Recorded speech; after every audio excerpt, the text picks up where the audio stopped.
What's up, everybody? I'm Bufra191, and welcome to Earth in Star Wars 4: The Dark Times. As the name would suggest, this is part 4 of a series called Earth in Star Wars.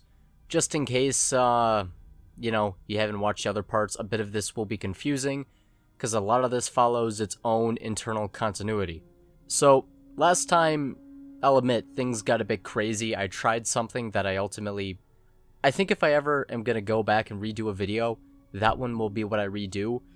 I enjoyed what I did with editing and other things like that, but what I did with the writing aspect was a bit not all that great.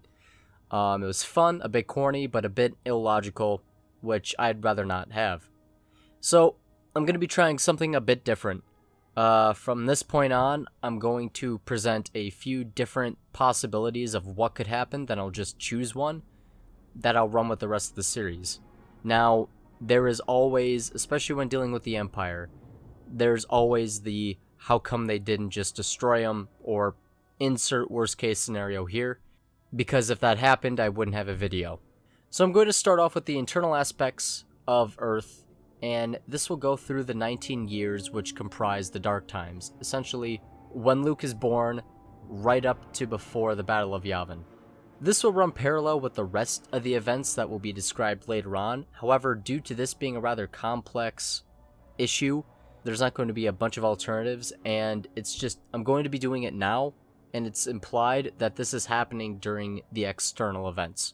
And mostly I just don't want to be sitting here speculating what would Earth do in this scenario for hours, because that would be incredibly annoying. In the aftermath of the Clone Wars, Earth realized that it was stronger when it stood together, which is why they created United Earth. With this in mind, though, the UNSC and the majority of national militaries, as well as Starfleet, are reworked into the United Earth Army and Navy. The process is slow and rife with trouble, but the threat of looking weak to the Empire gives the nations added incentive to work with one another. How the government would look is uncertain. A system similar to the US or a parliamentary system, like what most of Europe has, both would seem feasible, but it is still too hard to tell. Beyond this, over the 19 years, refugees would continue to come and flock to the unknown regions. Like I said in the second video, they would not be sent to Earth proper unless they were highly skilled or great scientists. Instead, they would be sent to colonies or sent off to go create colonies. They're basically given a second chance, a very alluring prospect for people fleeing from a government that's trying to murder the shit out of them. But more importantly, the first colonies that were created right before the Clone Wars started would now explode in population, creating a problem for the new planetary government. Earth would have to adapt quickly, or risk a civil war with the giant colonies that are impacted by the laws the UE makes, but don't have any representation or say. This would result in one of a few things. First, Earth ignores the complaints from the colonies, which would spark a civil war. A civil war that the Empire would exploit and then conquer Earth. So this is really a no-go. Earth could put a band-aid on the wound and give each colony a few representatives similar to what each country would get, but this would not outright fix the problem. But what would fix the problem would be an attempt to create a more unified galactic government. Realistically, the second choice would be the most likely route to be taken, but optimistically, the creation of the galactic government would take place. For the sake of simplicity, I'm going to run with a galactic government being formed. A new constitution for Earth and her colonies would be drafted in the light of them deciding to create a unified government. And seeing how the model worked for thousands of years, the government would mirror the old republic, but the executive branch would never be able to get as much power as Palpatine. Earth and her colonies still have planetary governments, but every colony, as well as Earth, have a seat in the new government, now called the Outer Republic. Due to the system of government being a republic, as well as their location being outside of the larger galaxy. From this point onward, any new colony created must reach a population threshold before gaining a seat in the Republic. So a Joe Schmo little shitball rock that has 100 people does not have as much say or power as Earth. That it's just a precaution. But the small colonies that are already there, so if there is a small rock with 100 people, they would gain a seat, because the idea is it would expand later. And this is mostly due for sake of simplicity, because then Earth would need to try to distinguish colonies from settlements, and they just don't want to deal with that. So they do it like this for simplicity's sake. But beyond simply being a name that makes sense, the Outer Republic is a direct challenge to the Empire. It is a declaration that they wish to represent what the Old Republic used to be, a haven of democracy, where all are equal before the law. I want to point out that the Outer Republic would not form until, right before the Battle of Yavin. Give it 3 to 2 years. Due to, first off, the migration of millions fleeing Imperial persecution would take a long time. It wouldn't happen overnight, so having it finally form at this point in time, when they feel like, okay, a conflict with the Empire is coming, doing something like that is a bold declaration. Moving on to the external parts of this video, and the immediate aftermath of Order 66 and the end of the Clone Wars. After the Clone Wars, the galaxy would enter a time of turmoil and uncertainty. The last of the Jedi would be hunted down, Separatist holdouts would continue to fight, early revolts across the galaxy would pop up, then be suppressed, and the Empire would begin its reorganization of power. So where does this leave Earth? It leaves them with time. Time to get their shit together and butter up the Empire. There would be no way for them to win a war against the Empire, not in their condition. Sure, they did a lot to the Separatists, but they were mostly occupied by the Republic. Thankfully, Earth's actions during the war won them a lot of friends in the Senate. Warhawks appreciated what they did to their enemies. Peace doves understood they were defending themselves. Essentially, the Imperial Senate is on their side at the time when they are still relevant. So, declaring an unprovoked war on Earth would just be stupid on Palpatine's part. But where he once saw a threat, he now sees an opportunity. Earth was able to wage war against a galactic entity. Their economy is exploding, as is their manufacturing base. And they are close enough to Star Wars humans that they don't really bother Palpatine, much in the same vein as the Chiss. With all of this in mind, and the fact that not every Jedi has been killed, Palpatine would begin a campaign to win over Earth. If the Empire faces a new threat from the Jedi, then a region of space that could one day rival the Corellian sector, or Kuwat, for production capacity, while being home to a race with an impressive military tradition, would make a fine ally, or part of the Empire. Considering the creation of the Outer Republic, this doesn't go over well, but it buys Earth time that they would desperately need. One thing I want to point out, though, is there is always the possibility that the Empire just goes off and attacks Earth. Here's the thing, this is the best possible timeline, so I don't really include that, but it could always happen. They don't trust, and they never will trust Palpatine. Considering the history of the nations of Earth, they know full well that he is a threat, not only to the sovereignty of Earth, but the galaxy on the whole. As time would pass, the notion would be reinforced by massive amounts of slavery and genocide committed by the Empire. However, they are not above taking the gifts Palpatine sends Earth. Resources are resources. Moving on to the Separatist holdouts and other criminals of the Empire, and how they would be relating to Earth. So, considering the Jedi, every Jedi, even the children, were executed without trial, and the Republic was reformed into the Galactic Empire right after the Separatists were destroyed in a war that was otherwise in a gridlock, would make Earth see the writing on the wall. If they didn't know outright, Earth would heavily suspect that Palpatine was behind everything. They witnessed the first Battle of Naboo, the battle that made him Chancellor. Earth isn't dumb. With this, Earth's hatred and anger would shift to Palpatine, or at least the government's, and in secret. This wouldn't be a public display of people hating Palpatine, it would be rather silent, which means they are willing, or at least pragmatically willing, to aid Separatist holdouts. Mind you, this would come at a cost. Earth isn't a charity. We will help you get lost. in the unknown regions. But when the time is right, you will come to our aid. The amount of holdouts they could save or convince to join without the Empire noticing is unknown, but an attempt would be made. More ships and more soldiers is more ships and more soldiers. It doesn't matter where they come from, especially when you hate the same people.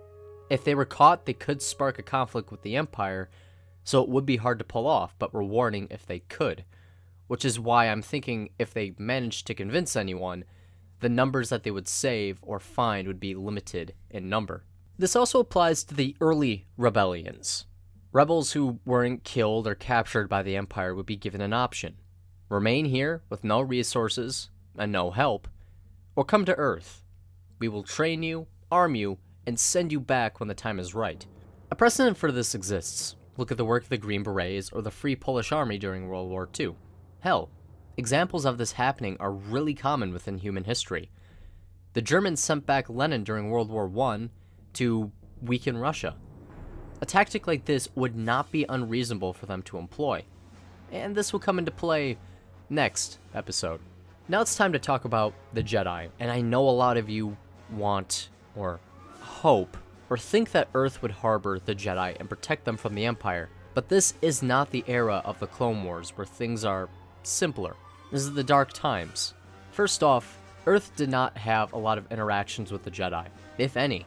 For the 10 years the planet was a part of the galaxy, they simply did not interact with the Jedi. The galaxy is big, and Jedi are not all that common. Earth would have heard stories, as well as seen information and video of them, but that's about it. As a weapon against the Empire, a Jedi would be a great thing to have.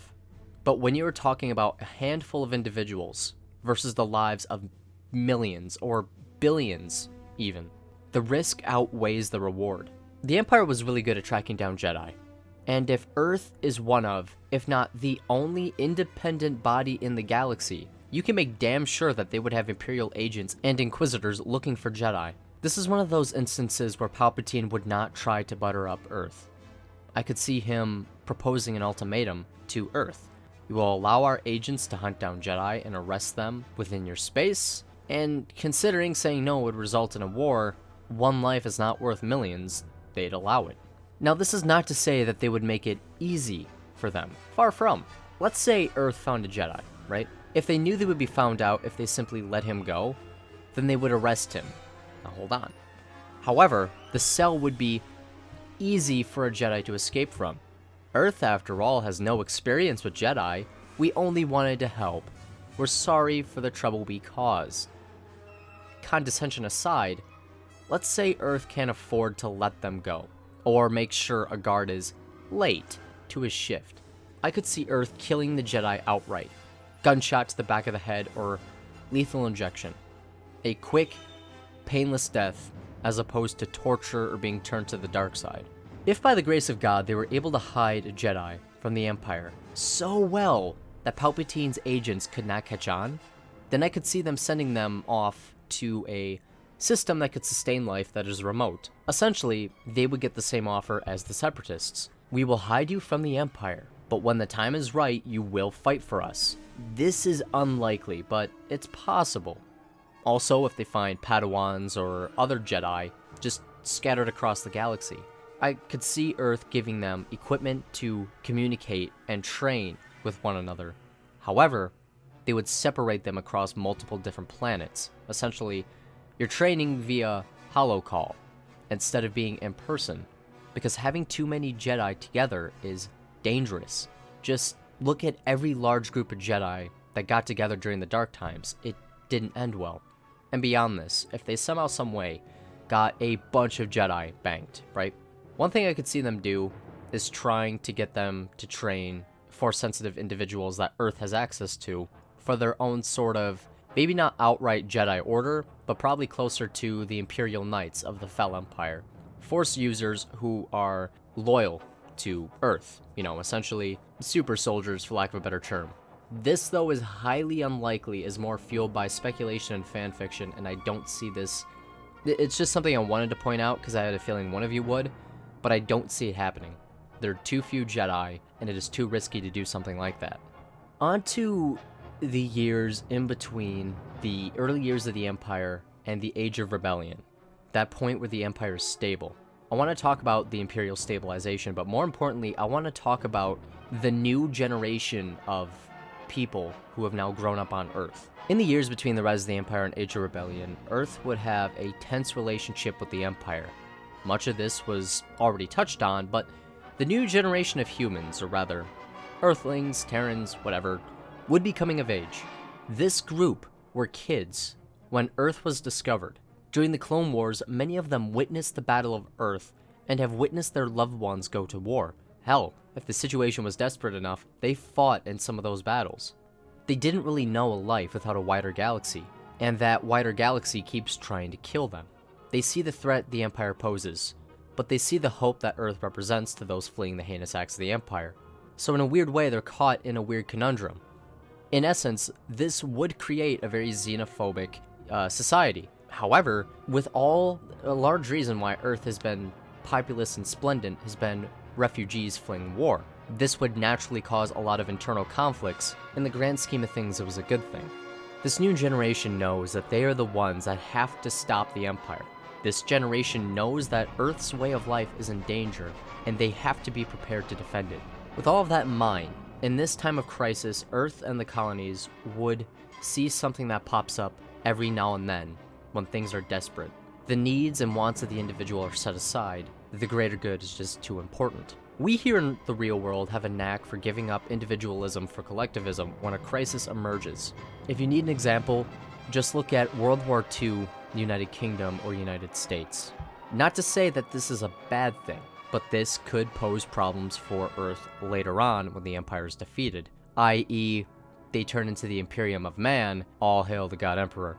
In this time, Earth would begin replacing their older ships with new, top-of-the-line vessels that follow a similar doctrine to their early ships. However, they would have more than just an impressive fuck-off cannon. Many of these vessels would also employ turbo lasers as well as hangars for strike craft. Earth would finally have a small, in comparison to the Empire, but a modern fleet of their own. On top of this, in a previous episode, I mentioned that Earth would become Space Walmart to the Outer Rim.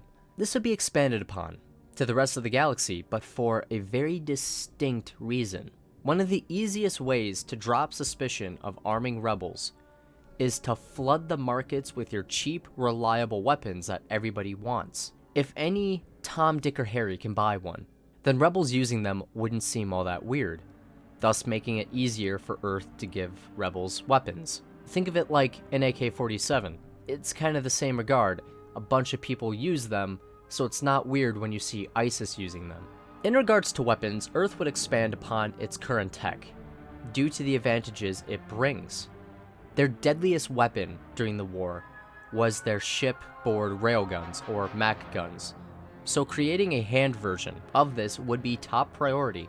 In much of the same vein as the Mass Effect weapons, Earth would create, or attempt to create, guns that fired small hunks of metal at incredible speeds. The drawback of this would be a 2-clip loading system, ammo, and a thermal clip, if you will, but the power would be impressive.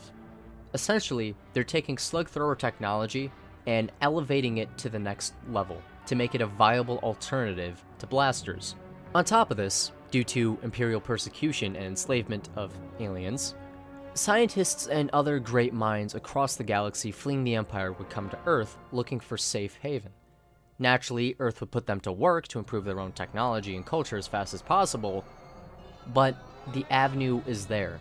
One of the main advantages, or one of the main differences that Earth brings to the table for the Star Wars universe is having another body in the galaxy, who at this time is not outright challenging the Empire, but it's giving people a place to flee. In a way, this hurts the rebellion, but it kind of changes the landscape of everything. And onto the Age of Rebellion. And when I say Age of Rebellion, I mean the first days of the rebellion, going to right before the Battle of Yavin. It's the early years of the rebellion that's not quite the Galactic Civil War. So in the years right before the Battle of Yavin, the early years of the Rebel Alliance proper, Bail Organa and Mon Mothma would reach out to the now Outer Republic for support. Due to the size and power of the early rebellion, Earth would be reluctant to aid them in a large way. They're weak as shit. Over the past decade and a half, They have seen several rebellions rise and then get crushed, but this time they're a bit more optimistic. Before them stands Bail Organa and Mon Mothma, two well-known figures of both the Republic and Imperial Senates. The support at first is small: credits, guns, and other simple supplies to keep them running. It's Space Walmart. But as it grows, so does their support. For all intents and purposes, the Outer Republic does not care much for the return of the Galactic Republic, but it is better than the threat of the Empire. Their choice to help subtly is a pragmatic one. As the first few years pass and the Alliance grows in power, the Outer Republic sends veterans of the Clone Wars and others who are simply willing to fight for the Alliance to the Alliance. They are still Outer Republic troops, but the veterans' experience would be a boon for training troops, and then professional soldiers is a welcome addition. Think of them kind of like the US and the Flying Tigers for China. Ships are too precious and obvious for the Outer Republic to send, but they become a great benefactor for the rebellion. However, they are content to stay back and watch. With luck, the rebels they saved and armed will start harassing the Empire, and the Separatist holdouts will be of some use. That is their army they're going to fight with. However, the Alliance feeds the Outer Republic startling news. The Empire is creating a weapon capable of destroying planets, a weapon that could threaten Earth, a weapon that will essentially destroy the Outer Republic with a single shot. The Outer Republic's strength is Earth. Make no mistake, the colonies may be important, but Earth is the beating heart of the Republic. Anyone who would attack it would lose incomprehensible amounts of people. This Death Star must be destroyed. At this point, the Outer Republic would take a more active role with the rebellion in order to find and destroy the weapon. They would become a part of the Rebel Alliance, and they begin setting into action their plans to go to war with the Empire. It's a desperate gamble, but a weapon such as that has to be destroyed, and it's going to take more than a handful of snub fighters to take it down. The Alliance needs Outer Republic help. They need the full might of the Outer Republic military, or so the Outer Republic thinks. The wait is long, as it is stressful, but the Alliance learns about the location of the Death Star plans.